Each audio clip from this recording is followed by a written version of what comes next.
Okay, guys, we weird version of Who's Your Band.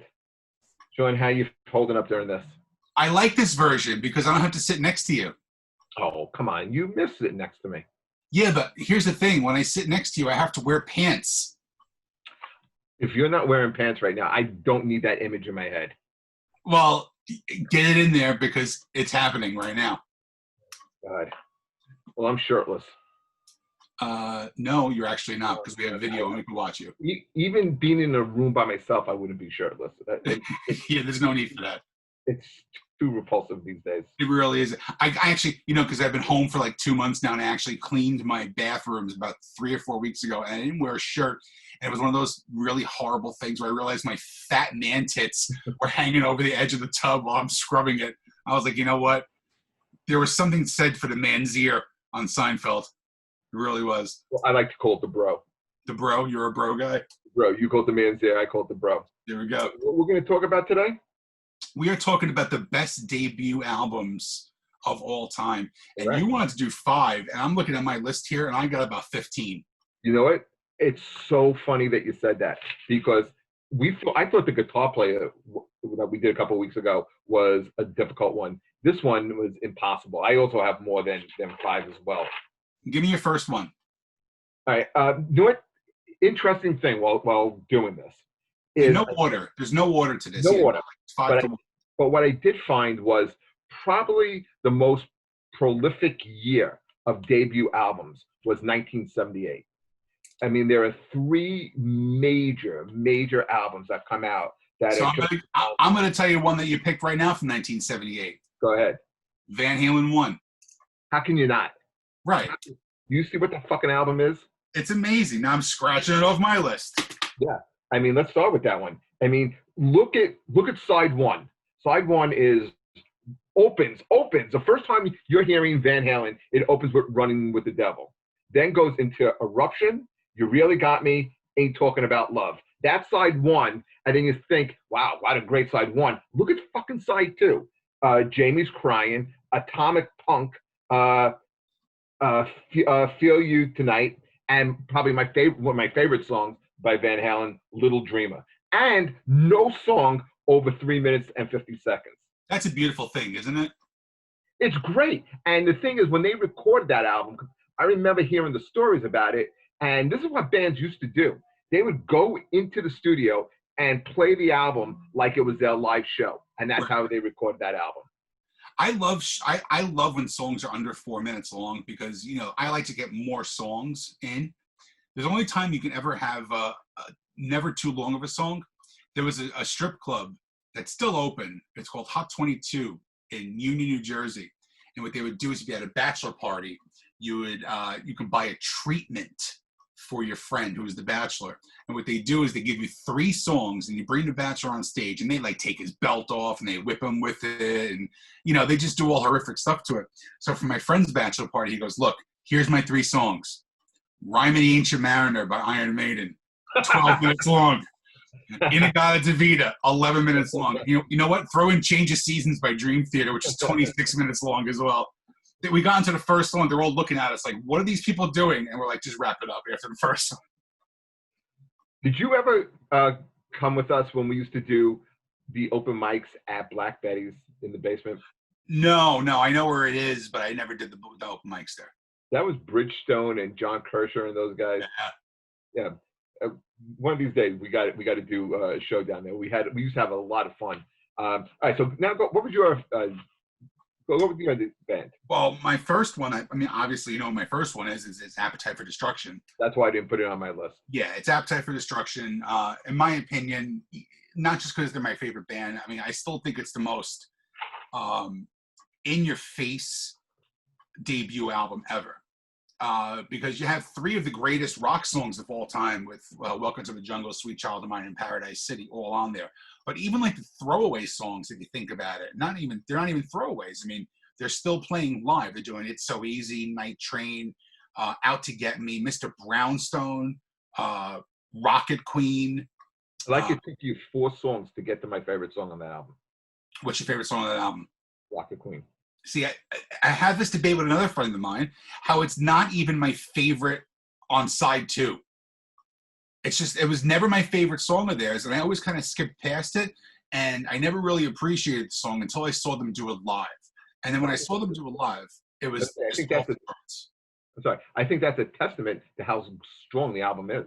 Oh, it really is. It really is just, in my opinion, the greatest debut album of all time. But listen, we got a lot on this list, so you better. What's your next one? This one I didn't think you're going to see coming. And again, no particular order, but I'm going to go Outlandos Devoir by the Police. Yeah, I saw that. I didn't put it on there. I'm not a huge Police fan. Like I start with Synchronicity, but oh man, they're already in their heyday when they get into Synchronicity. Now think about this is their debut album, and this is also 78, and it's a blend of rock, reggae, but they come off as kind of like punky. It's your introduction to Sting, and you got like the classics, Roxanne, Next to You, Can't Stand Losing You, and my favorite song off the album, So Lonely. That is, you know, a lot of bands have such great albums, 2 and 3 albums in. When you have something like that, like I never knew Roxanne was on their debut album. Yeah, I never knew that. That's why it's like I love Maiden, but it's not their first album isn't their best one. This is one of their best albums. Yeah, I kind of like this better than Synchronicity. All right. My next one that I'm putting on is to me, it's a groundbreaking album. It's groundbreaking. Beastie Boys, License to Ill. Oh, that's a great album. But here's the thing, that's not their first album. Official album, yeah. Yeah, because remember before that, they had an album and they had kind of a minor hit on it called She's On It. Yeah, I remember. That's a great song, too. It is.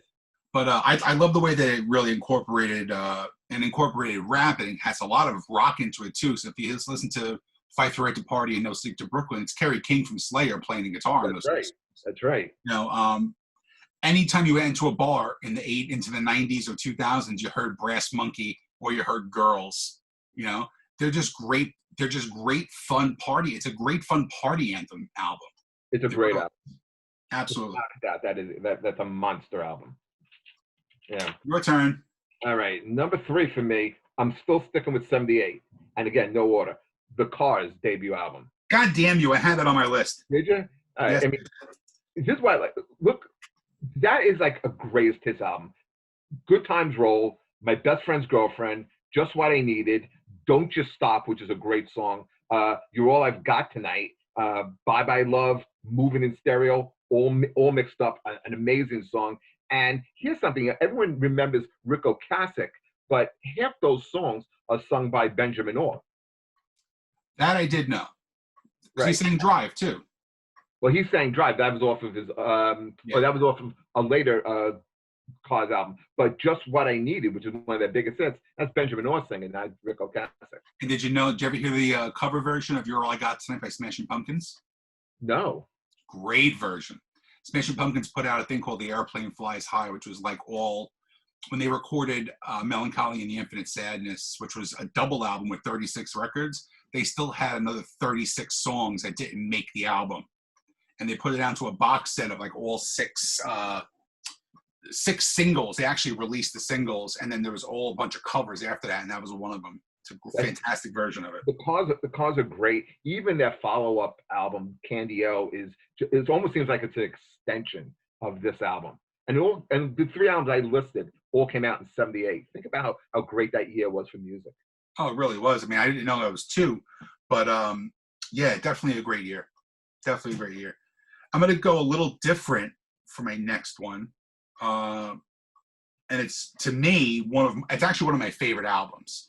And I tell people that a lot, and they look at me like I have 2 heads. They know I'm like a real rock and metal guy. But Matchbox 20, Yourself or Someone Like You, is a perfectly written pop rock album. It has 3 a.m., Push.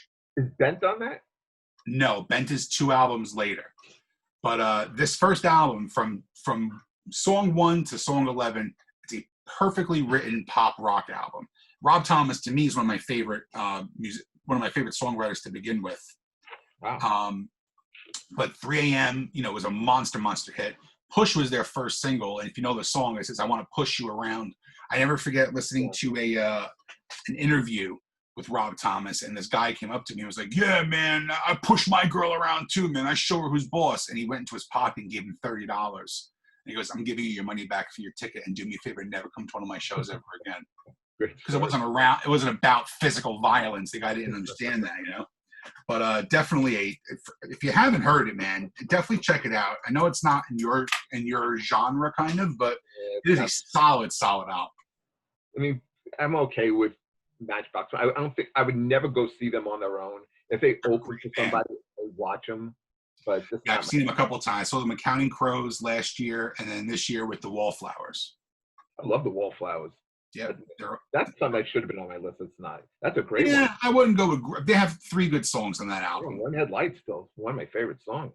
Did you ever see the version with Bruce Springsteen doing it at the VMAs? Amazing version. Of course, it's a great one. All right, I'll go with one that you probably have on your list. What's that? I'm gonna go Pearl Jam 10. God damn you. 91. Alive, Even Flow, Jeremy, Black, and what's great about that is now we're into the 90s, and do you remember how great the video for Jeremy was? Oh, it was one video of the year. That's right, it did win video of the year. But that was again the first time you're hearing Pearl Jam, and if I remember right, they came up after, like I think Nirvana had already hit. Right? Nirvana did Bleach came out in like 89, 90, but it was right, I'm literally like a month after Nevermind. Right. So now you're hearing like the real Seattle sound. Sure. And Eddie Vedder, and I remember the first song I heard from them was Jeremy, and I also remember just like sometimes driving, and you just be blasting that CD, and it would really get into your head like a song like Black because it was so moody.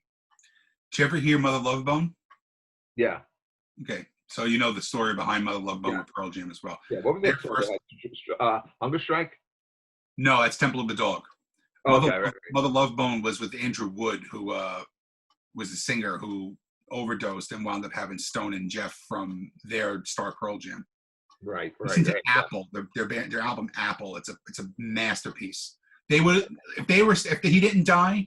And I'm not saying Pearl Jam wouldn't have existed, but if he didn't die, music would have been very, very different.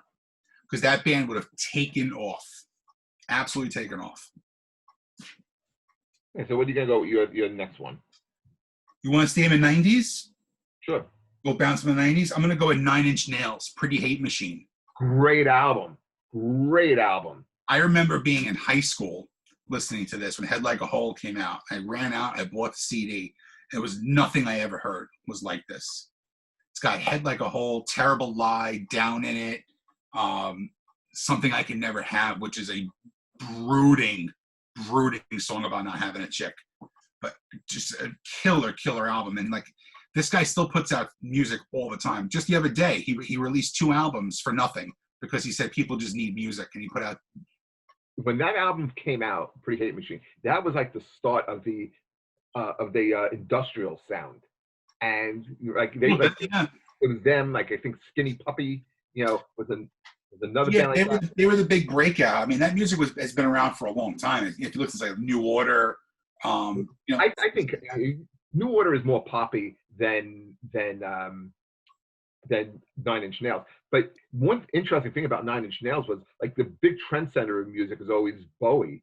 But 9 Inch Nails, that whole sound influenced Bowie, where he made an album that was influenced by 9 Inch Nails, and they toured together. That song, "I'm Afraid of Americans," is one of my favorite songs. That's a great song. Right, that was off that album. Ridiculous. You know what's a great 9 Inch Nails song? I've been playing it a lot. It really upsets my wife too. You ever hear the song "Wish"? Oh, it's a great song. You got to see it live too. I've been, I go down these what they call those rabbit holes of on YouTube, and I've been watching every live version of that fucking song. Yeah, whenever I go into a rabbit hole on YouTube, it's usually pimple popping and earwax removal videos. So I'm a little different. I love earwax removal videos. Oh, it's a great thing. You like the wax vac, don't you? uh, listen, I don't want to get. Listen, this is a family friendly podcast, Jeff. I'm not talking about what I'm masturbating to. Okay, but You're a yes, I disturbing absolutely guy. do. You're a disturbing guy. What do you got next? Let's see. Okay. Let's. Where am I gonna go now? Okay. You know what? We're gonna stay in the '90s too. And Weezer, the Blue Album. God damn you! I am a huge Weezer fan. I don't know Oh if you know. my! You are. Oh, absolutely.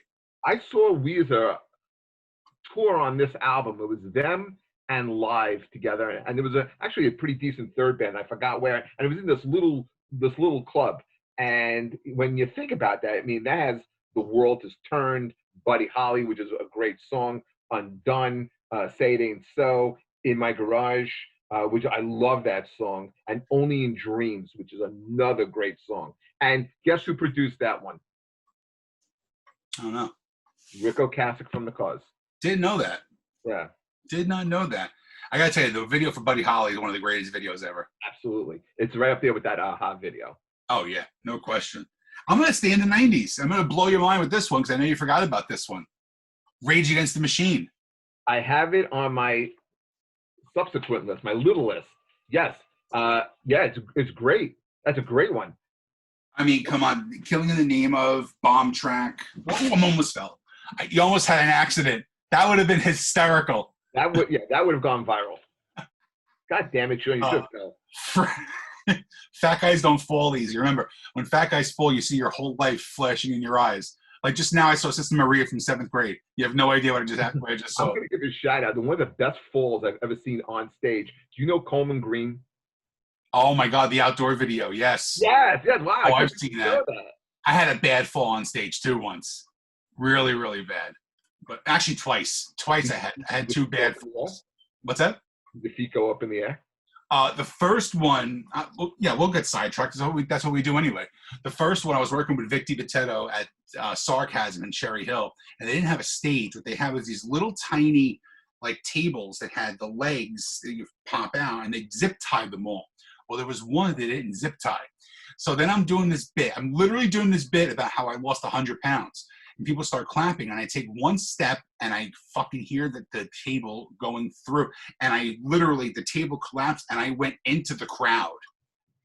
And everybody's like, oh my God, oh my God. Now, I'm pretty limber for a big dude, so I literally jump up on the stage and grab the mic and just go, guess I should lose another 100 pounds, huh? And the place just lost it. And the second time, I was at the Borgata, and I was working with a comedian named Greg Morton. I don't know if you know who he is.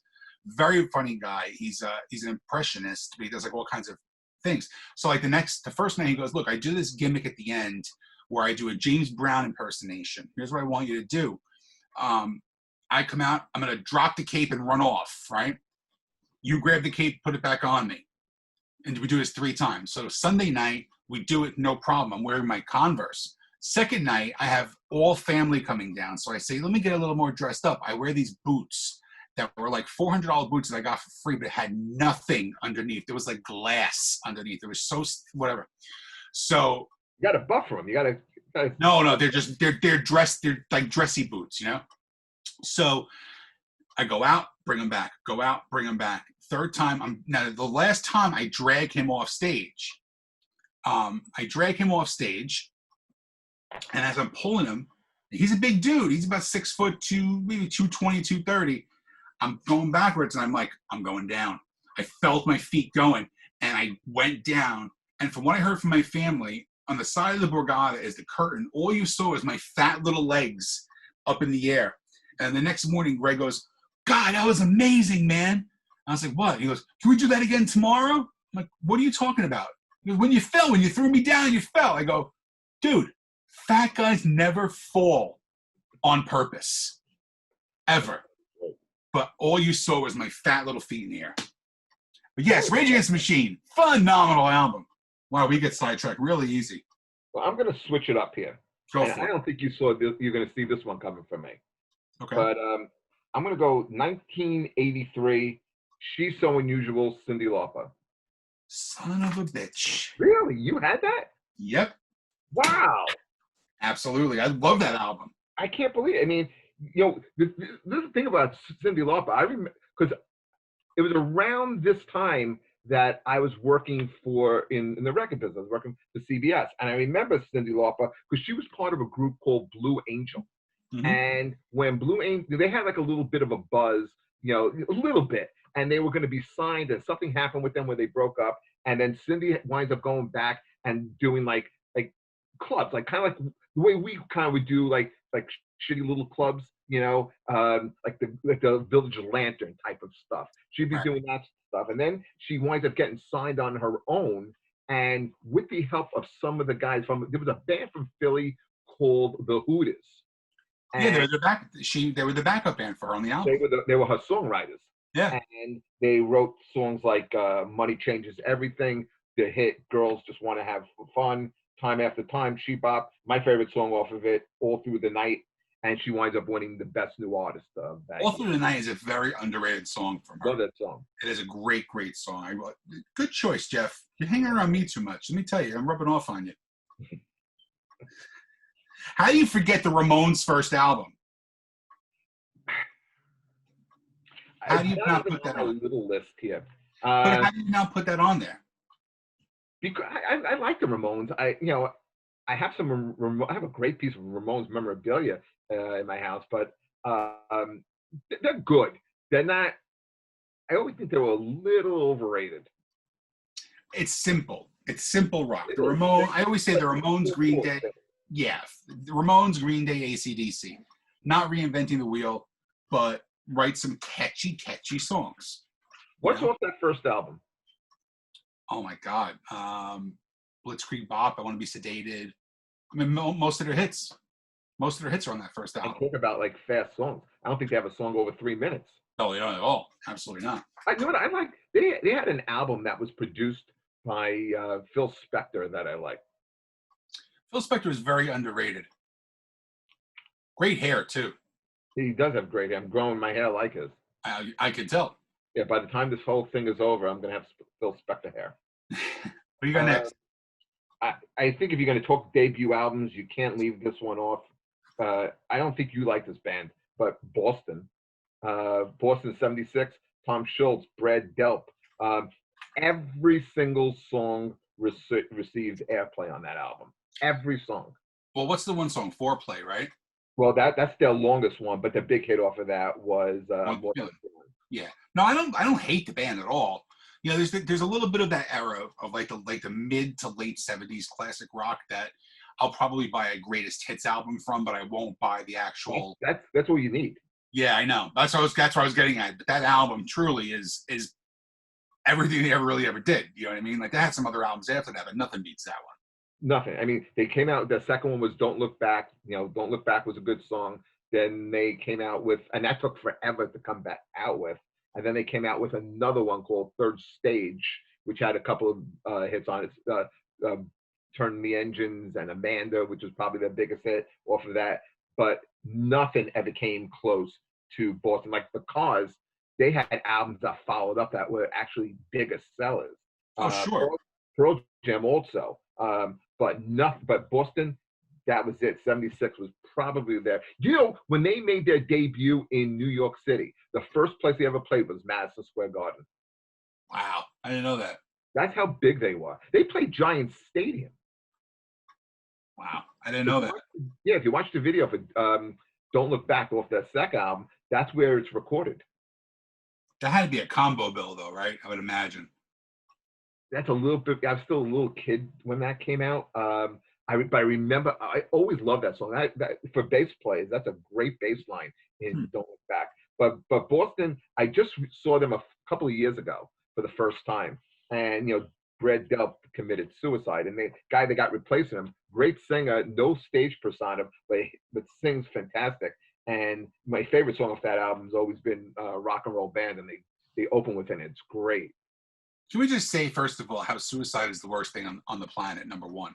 But if you're going to commit suicide and you actually bring your fucking grill into your apartment and turn the gas on for you to knock yourself out, listen, it's pretty inventive. Let's just get it that way. It's pretty inventive. I mean, let me see. Should I give you an obvious one, or should I give No, you that's gonna throw no, you? go off the beaten path. I'm curious about that. Uh, Great debut album. It was a unbelievably written album. Sadly, it's only one album. Jeff Buckley, Grace. Yeah, we talked about him at one time. I Yeah, love Jeff Buckley. I think he hallelujah, would have yeah. been. You're a big Jeff Buckley fan, huh? I just see the talent and what would have happened. There's so many. He's an Americana songwriter. Where I think of guys like John Prine or Rodney Crowell, people like that. But I think he would have been one of the biggest stars out there. He absolutely would have. There's a lot of stuff that gets released posthumously. There's always like a Jeff Buckley release on Record Store Day because these people are finding all the live recordings that he did. He recorded almost every show that he did. So now, you'll get like a really weird like cover version of something or just a totally different arrangement of another song. But the guy would have been phenomenally big. Absolutely. Sadly, I never got into John Prine or Jeff Buckley. I'm not a John Prine fan either. I know a lot of people, praise him. Obviously, he just passed away the other day, but it's something to look back. And this is the great thing about times like this. Is like you can really, if there's something you always wanted to watch or something you always wanted to listen to, now's the time because we got time. So I might go into a little John Prine. I might go watch The Wire now because I have free time on my hands. Sometimes you gotta really take these times as a blessing for certain things. And that's gonna be one of them. Now, next time I'm gonna talk about John Prine. Okay. Don't hold me to that. Yeah, I won't hold you to that. I'm gonna go put my second favorite band on here, Sabbath's debut album in 1970. Yeah. Scratch that from my list. Yeah. I mean, think about the opening track. The first of all, in that album, when they recorded that album, all in one day. Again, all in one day, 12 hours, and you're introduced to the Iommi sound. You know the story with Iommi. While he's working, he cuts off his fingertips, Sure. and what he winds up doing is making his own strings where he's able to play, and it creates a different sound. It's that very low sound. And the first time you ever hear Sabbath on record, the opening song, Black Sabbath, how eerie is that? And then and Ozzy, and then it diversifies with a harmonica opening of The Wizard, right. And then NIB, which that alone deserves to be put on this list. NIB is one of my favorites. If I had to pick 5 Sabbath songs, NIB is without a doubt on that list. Yeah, such a killer song. And a great riff, right? Yeah, agree. Oh yeah, simple and easy, but let me tell you, man, just off the charts. And 1970, holy shit. 50 years. Believe that shit? I'm going to give you a weird one that's going to throw you off. Hootie and the Blowfish, Cracked Rear View. Just saw them last summer. Yeah, I'm going to see Darius Rucker in August, too.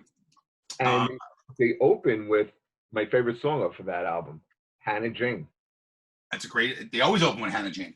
Did they? I wasn't a big fan of this. I was literally stuck in Connecticut with nothing to do. So I went to go see Hootie and the Blowfish and Bare Naked Ladies. And Hootie was much, much better than I thought they were going to be. I call that frat rock. Where all the frat boys listen to. You just said Bare Naked Ladies, Hootie and the Blowfish, Third Eye Blind, Dashboard Confessional, OAR, bands like this. It's all like the frat scene goes into that. But Crack Rear View is a solid album. Hold My Hand goes down as one of the best pop songs of the last 25 years. Yeah, he still sounds great too. He's amazing, and he did a whole changeover to the country sound, but still does the Hootie and Blowfish stuff live. I mean, he does probably 3 or 4 songs. It doesn't go too deep, but he's made as big a career in country as he had with Hootie and the Blowfish. But now they're back together too, so now he's making double money. Yeah, I wouldn't have counted you on doing that one. That's weird. Yeah, I love that stuff. I'll go out of genre, and I'll go the debut album of Run DMC. Very nice. Very nice album. Do you remember? You talked about Slayer before, and do you remember a producer named Rick Rubin? Sure. He produced that album, and you remember the song Rock Box? Of course. Yeah. Rick Rubin Rick Rubin has done more for music than almost anybody who hasn't played an instrument. As Yeah. far as the recording, as far as Oh, he records the Beastie Boys. he did the Beastie Boys, he did Slayer, he did Run DMC, he did the Johnny Cash American recordings too. That 6-album set. He's done System of a Down. He did. I mean, he's countless. The ear that this guy has for music is a once in a lifetime occurrence. You know. You want to stick with rap? I'll tell you one. NWA, Straight Outta Compton. That's a great album. Straight Outta Compton really brought out the gangster rap genre when you think about it. And again, 6 rappers on one album, all sounding completely different. Of course, Dr. Dre was the one who really broke out musically. Ice Cube is, Cube is multi-level. You know what I mean, as far as acting and performing. And Cube's debut, his solo album I remember having, and that was a great solo album. I don't know if you ever heard it. Absolutely. It's a really good one too. Yeah, the NWA is really good. They're really good. Very underrated, I think, still. I agree. Okay, let's go a little classic rock. Let's go a couple of those. And the first Leonard Skinner album, pronounced Leonard Skinner. And listen, if on your debut album you have Freebird, that's pretty good. Yeah, that's true.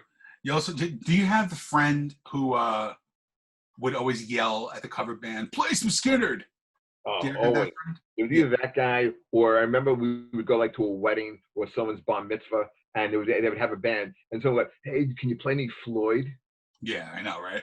And then they would play like a little riff of something, and you give them the thumbs up, like, yeah. I have the one friend who does that, and he used to yell Slayer all the time too. So he would go, "Play some Skinner," or he would go Slayer. And one time they called him out on it. The band was going through like right in between the songs, and he yells out Slayer, and the guitar player looks, and I see the drummer go, and they bust into Rain and Blood. Wow, they did the Rain of Blood. Yeah, they just, they did the and they just did the whole chorus. And my friend was like, I shut him up. Last time I did it. Did you get at the back end of going like to the clubs and seeing like the cover bands like White Lion, No, Tiger and Flossie and all those bands? No, the cover bands that we saw were like true cover bands, like the Nerds. The band those bands came after. Do you remember places like the Fountain Casino? No. And that's a little bit before your time. You would have loved that era. Oh, I always say if I had to pick what era to be alive in, I would be 21 years old in 1987. You would have loved it. That was it for me. Like I would be in LA, I would be dead by 22. I probably would have written a song for Guns N' Roses. I may have been in Pretty Boy Floyd for a little while. That is the ultimate for me. That's the era I would have grown up in. Yeah, that was 10 years too early for me. Yeah, I think we spoke about this before. I remember going out of my house on like a Tuesday night and going to see Twisted Sister over at the Rock Palace. Those were amazing times. I'm disappointed in you though. You are. How could you not put Metallica Kill 'Em All on your list? Because I don't even have it on my little list. I don't think, because I think they came out with much better stuff as it went along. I don't think it's one of the best debut albums. No, I kind of disagree on that one. Really? Yeah, I like Metallica, but I don't think they get better as they go along. But yeah, it's like 2-3 albums in, just like Maiden. When obviously Puppets is their greatest album. No one's ever going to deny that. But when I went to the city to do Don Jameson's show, after he was on our show, I wound up doing his show. Michael Alago was the guest alongside me, and Michael was the one who signed them to Elektra from Megaforce.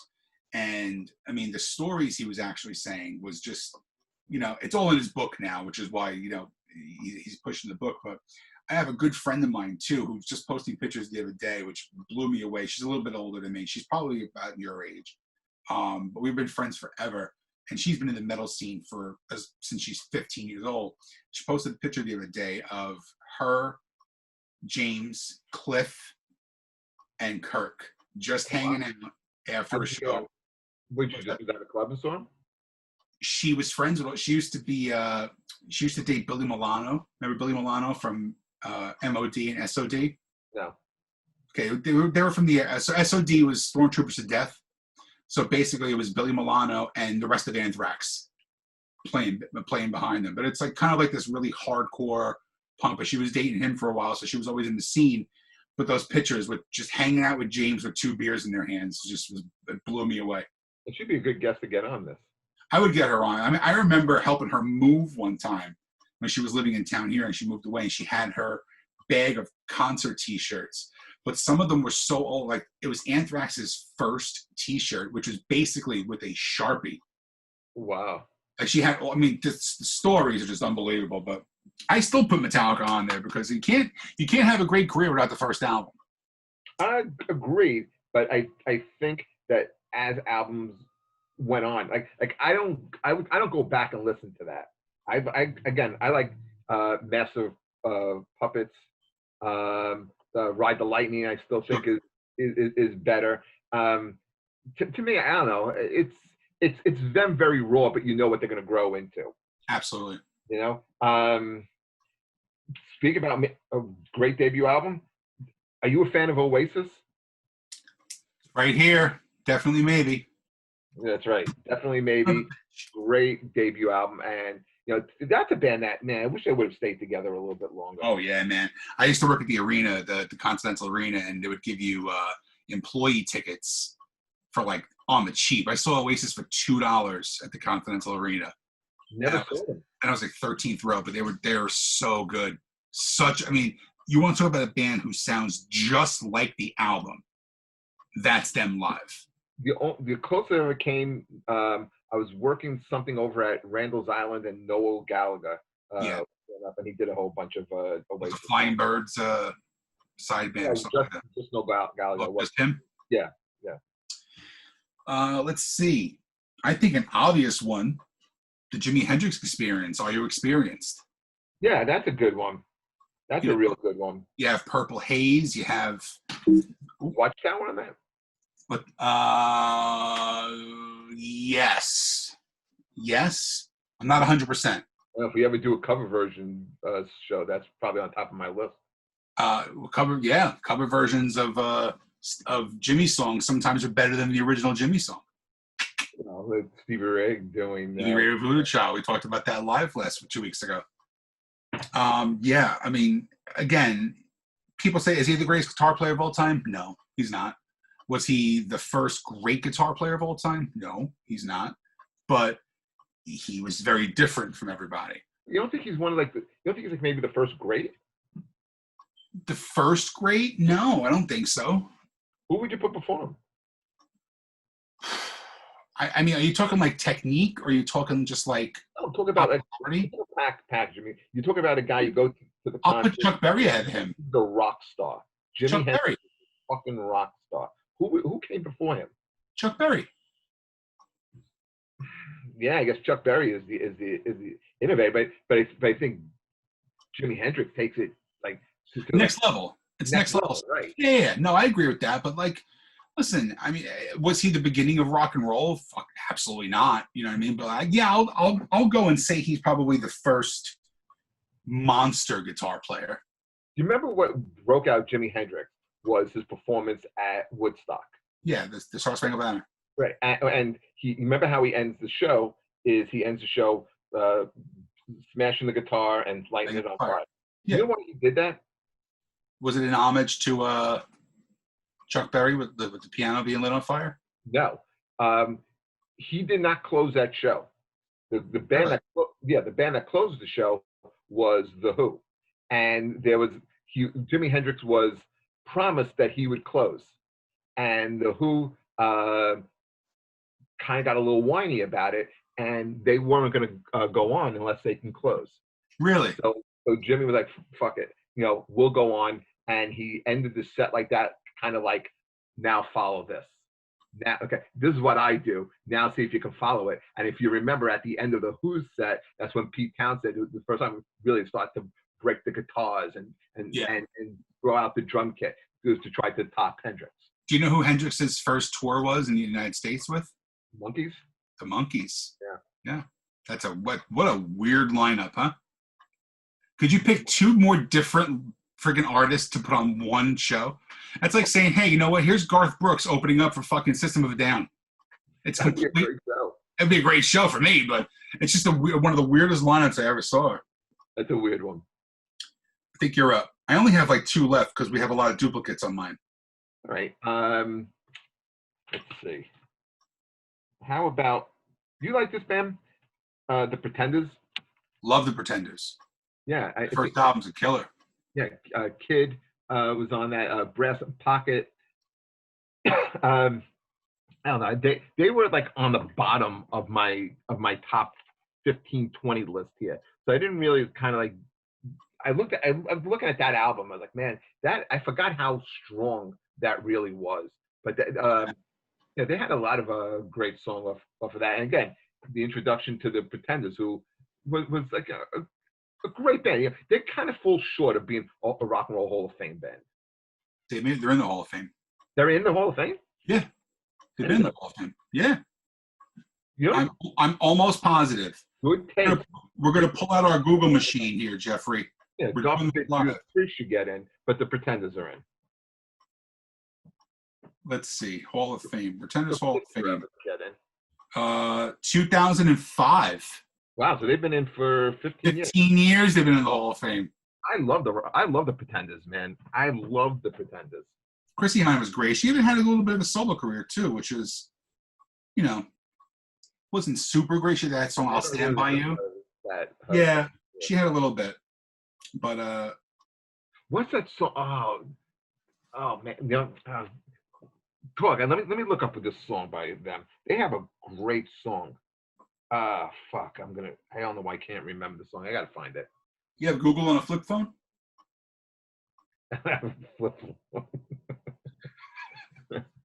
Talk about the Pretenders, would you? No, because I'm switching gears. I'm going with the Sex Pistols. Never mind the bollocks. Yeah, I know the. Listen, you might not like them, but they were one of the biggest punk bands of all time. Only put out one album as well, too. Yes, well, because they died. Well, that's a good reason to not put out an album, right? Yes. What else you got, Jeffrey? Okay, the song I was trying to remember was the last song on the album, Mystery Achievement. I love that song. All right, I'm running out of albums too. I got a couple more. Well, pick one. I only got one left. The Doors' first album. Good, I didn't put that on my list. Okay, not a big fan of the Doors, but I mean, you have Light My Fire on there, and it's also, hey man, it's the Doors. You also have Crystal Ship on that album. Did you watch the documentary The Rainbow? I'm not a big fan. The only thing I really saw on the Doors was no, it's not a Doors documentary. It's about the Rainbow Bar and Grill in LA. So it's on Amazon Prime. So the guy's been there since the 60s, and the Doors were the house band. And he talks about how he heard the owner now, because I heard them play Light My Fire for 2 fucking years. And then the song comes out on the radio. And he's like, you have got to be kidding me. It's a great doc, though. Check it out. It's on Amazon Prime. I hate that song. Yeah, I do, too. I'm not a huge fan. Maybe I hate it because, like, growing up, like, on FM radio, that's all you ever heard. Oh, yeah. It's like Stairway to Heaven for me. It's like nails on a chalkboard. Still love Stairway to Heaven, though. No, it's nails on a chalkboard for me. Oh, really? Okay. Oh, yeah. My last one on the list, and even though I'm not a huge fan, and this is not my favorite album of theirs, is Led Zeppelin 1. Oh, dude. Holy shit. That's the last thing I have. Okay, it's the last thing I have. And that was what that's where we're ending with. I mean, Babe, I'm Gonna Leave You, Communication Breakdown. Personally, I think Zeppelin 4 is their best album, but it's their most popular album, obviously. But Zeppelin 1 was just earth-changing when you think about it. It's a great album, yeah. Absolutely. Wow. You want to do one more? You want to wrap this up, Jeffrey? I want to wrap it up because that was my last one. I can't. Well, how perfect was that? Yeah, meant to be. I'm telling you. Well, listen, this is going up on YouTube. We don't know when we're getting back in the studio, so we're probably going to be doing this for a little while. Yeah. So what we'll do is we'll plug this. If anybody wants to come on the show, we have the ability now to do the Zoom with guests. So maybe we'll have a guest in for our next episode, and I'll work on that. Check out Who's Your Band on Facebook. Check it out on Instagram. We're going to start pushing that hard now with the Instagram, putting little clips on there. Where you going to be? I'm sorry, where am I going to be? I'm going to be on my new couch whole weekend, and probably Monday too. So look, we're going to get through this. It's almost we're hitting the top of the curve. I think we're hitting the home stretch right now. So we'll see. I can't wait till we get back in the studio and do this. But in the meantime, people, please listen to this. If you have any suggestions, anything, please write it in. We have a Facebook page up. We always answer it pretty quickly. Yep, absolutely. All right, guys. Till next week. Ciao. Take care, Sean.